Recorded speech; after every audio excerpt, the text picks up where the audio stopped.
Olá, bom dia, boa tarde, boa noite a vocês aí da matéria de O Mundo dos Elétrons, pessoal do terceiro A, terceiro B, terceiro B.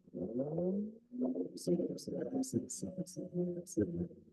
Ah, Iniciamos aqui o terceiro bimestre, né, e seguimos na mesma lógica dos dois bimestres anteriores. Cada aula tem um questionário, né, que vocês recebem os questionários de presença, vocês recebem novamente a resposta do questionário. É, então, vou compartilhar aqui minha tela.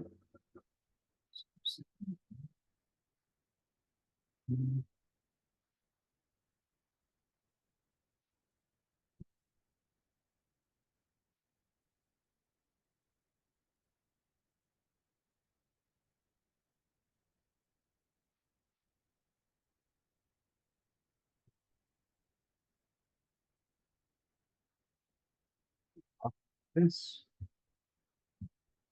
E, então, o mundo dos elétrons. Mundo dos elétrons, tá? Terceiro bimestre, aula um desse terceiro bimestre. A gente vai nomear as aulas do bimestre. Leis volumétricas. Hoje a gente vai ver a lei de Avogadro, tá? Mas só relembrando, esses conceitos a gente já viu. Deixa eu pegar a canetinha aqui. Destacar. Opa, né? É, na química eu tenho, né, chamadas leis das combinações químicas, que são leis experimentais, né, foram, quando eu falo experimentais ou empíricas, né, são leis que surgiram de experimentos, né, de observação de resultados de experimentos, tá? Elas surgem no final do século XVIII, começo do século XIX, lá para os anos, né, século XIX, inicia no ano 1801, tá? Então, algo bem recente, cerca de 2 séculos aí, 2 séculos e meio, tá? Portanto, aparecem antes das ideias dos átomos. A ideia do átomo é uma ideia muitíssimo, muitíssimo recente, tá? Então, algumas leis que a gente já viu, hoje parecem ser muito óbvias, né? Mas naquele tempo, quando surgiram, não era, tá? E, bom, essas leis se classificam como leis ponderais, que são a respeito às massas, a principal lei de conservação de massas, de Lavoisier, e as leis volumétricas, tá? Hoje a gente vai ver essa segunda aqui das leis volumétricas, a lei de Avogadro. As outras a gente já viu no segundo bimestre. No século XVIII, certo? A teoria do Dalton era mais aceita, tá? Que falava essa teoria? Que toda matéria era constituída por partículas minúsculas, indivisíveis, e ele deu o nome de átomo, tá? Segundo esse pensamento, a quantidade de átomos deveria ser constante numa reação química, tá? E o volume dos produtos deveria ser igual à soma dos volumes dos reagentes. Então, se eu tivesse 1 litro de um produto A reagindo com 1 litro de um produto B, certo? Eles dariam 2 litros do produto C. Só que isso foi observado em alguns experimentos que não era realidade. Tá? Gay-Lussac foi o primeiro não, mas, né, o primeiro com importância a relatar esses fatos. E ele percebeu que essa lei estava errada, ok? Deixa eu só... E só que um cara chamado Avogadro, ele vai ser o cara que vai explicar o porquê disso. As observações estavam feitas. Sabia-se que era meio furada essa teoria do Dalton, né? Mas ninguém explicava o porquê. Foi Avogadro que explicou, né? Então, vamos pegar como exemplo a reação entre dois gases, tá? A reação mais básica que a gente conhece, que é a formação da água. Eu tenho duas moléculas de gás hidrogênio para uma molécula de gás oxigênio, 2H2 mais O2, isso dando duas moléculas de água, duas moléculas de H2O, certo? Vamos explicar isso aqui. Compreendeu-se que nem todo gás era formado por um único átomo, tá? Existem gases que são formados por um único átomo, por exemplo, o gás hélio. O átomo do hélio forma o gás hélio, tá? O gás hélio, as partículas de hélio não reagem uma com a outra, tudo bem? Já o elemento hidrogênio, ele precisa ligar-se ao outro elemento hidrogênio, então um H mais um H formando H2, certo? E o H2 é o gás hidrogênio. Da mesma forma que um elemento oxigênio junta com um elemento oxigênio para formar o gás oxigênio. Às vezes a gente usa o mesmo nome para elemento e gás, né? E sai despercebido. Outro exemplo, o nitrogênio. O elemento nitrogênio, ele precisa ligar em três, né? Na verdade, três deles precisam ligar. Perdão, o gás nitrogênio é N2, não é N3. N2 é N3, não é. Mas o ozônio, vou pegar um ozônio aqui, por exemplo. O ozônio, ele é da camada de ozônio, ele é o oxigênio juntando com outro oxigênio, o O3, tá? Então, é isso, tá?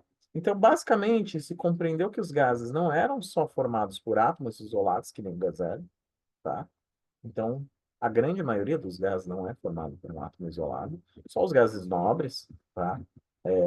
Hélio, neônio, enfim, argônio, tá? Não lembro todos de cabeça. E sim que constituíam moléculas, ou seja, um átomo ligava no outro, né? Através de ligações covalentes, tá? E formavam moléculas. Essas moléculas, essa sim era a menor divisão da substância. Então, por exemplo, o gás oxigênio, se eu fosse dividindo ele, isolasse uma molécula de O2, ele ainda carregaria as propriedades do gás oxigênio, certo? Agora, se eu dividisse e separasse essa molécula de O2 em dois átomos de oxigênio, a gente não carregaria mais a propriedade, tá? Então, o gás oxigênio, a menor partícula, certo? Não é um átomo, é uma molécula. E os átomos das substâncias são recombinados durante a reação química. Então, há quebras e formações de ligações. Isso explica por que as proporções podem ser observadas de maneira não intuitiva quanto a de Dalton. Como que seria a reação da água por Dalton? Duas moléculas de H2 reagiriam com uma molécula de O2. Tenho três volumes no reagente. Isso me daria três moléculas de água, certo? Isso sabe-se que não é verdade. Duas moléculas de H2 reagem com uma molécula de O2 e formam duas moléculas de água. Então, 2 mais um nesse caso é 2, tá? Aqui a gente tem a reação. Duas moléculas de H2 mais uma de O2. Há uma quebra, certo? Da ligação do H2. Há uma quebra da ligação do O2, certo? Esse oxigênio vai ligar com os dois hidrogênios e esse outro oxigênio vai ligar com os outros dois hidrogênios, formando duas moléculas de água. Então, por conta dessas quebras, certo? É que a proporção 2 mais um não vai dar 3. Poderia ser que desse 3? Poderia, mas é só uma coincidência. Então, a partir dessa linha de raciocínio, a gente tem a seguinte conclusão. Volumes iguais de gases distintos, por exemplo, 10 litros de oxigênio de gás oxigênio ou 10 litros de gás hidrogênio nas mesmas condições de temperatura e pressão, certo? Vão apresentar a mesma quantidade de moléculas. Então, se tem 1 trilhão de moléculas num certo volume de oxigênio, certo? De gás oxigênio, vai ter 1 trilhão de moléculas, né? Desse mesmo volume nas mesmas condições de temperatura e pressão para qualquer gás, tá? Seja ele nitrogênio, seja ele gás leve, etc. Essas conclusões levam à criação de um número que é muito importante, uma constante na química, talvez a constante mais famosa da química, que é a constante de Avogadro, tá? Que arredondando, tá? Vale 6. Deixa eu ver se eu consigo escrever aqui, não muito, 6 vezes 10 a 23, tá?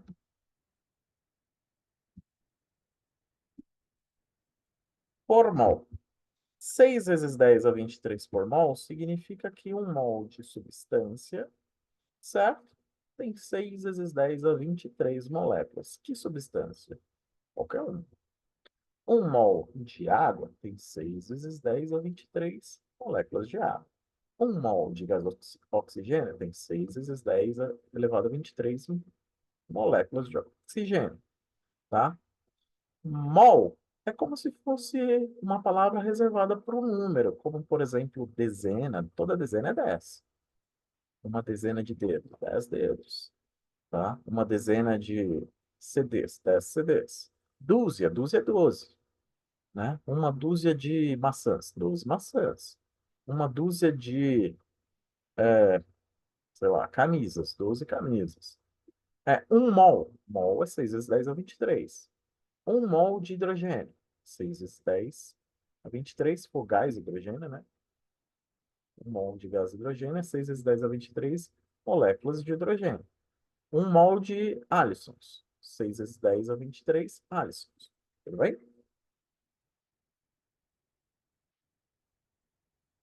Ah, deixa eu apagar aqui. Então, nas condições, né, normais de temperatura e pressão, 1 mol de qualquer gás. Quais são as condições normais de temperatura e pressão? Pressão no ATM é basicamente quase a pressão atmosférica que a gente tem. São Paulo a gente está um pouco acima do nível do mar, né?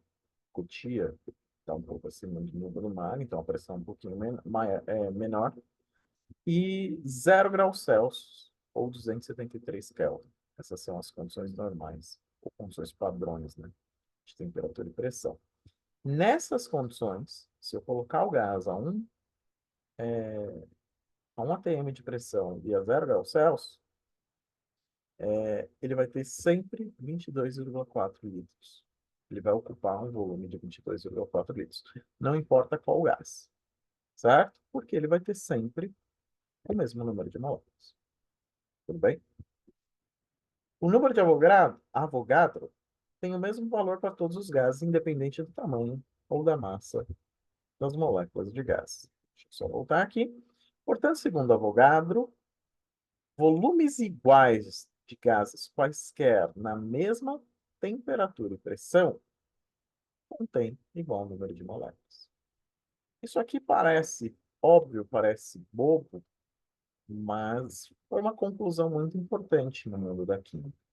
E ela é muito importante para a gente resolver diversos exercícios, né? É bastante cobrado em estequiometria, constante de Avogadro, tá? Então, um exemplo aqui. Eu tenho 3 balões. Em cada um dos balões eu tenho um gás diferente. O balão azul tem 1 mol de hélio. 1 mol de hélio são 4 gramas de hélio. Ele está a 273 Kelvin, tá? Ali o símbolo de grau está errado. Kelvin não tem o símbolo de grau. Uma pressão de 1 atm. O balão vermelho, tá? 1 mol de O2, 1 mol de gás oxigênio, tá? Enquanto o hélio eram átomos isolados, o oxigênio são moléculas, tá? 32 gramas da molécula de O2, 16 gramas cada átomo, 273 Kelvin a temperatura, 1 atm a pressão.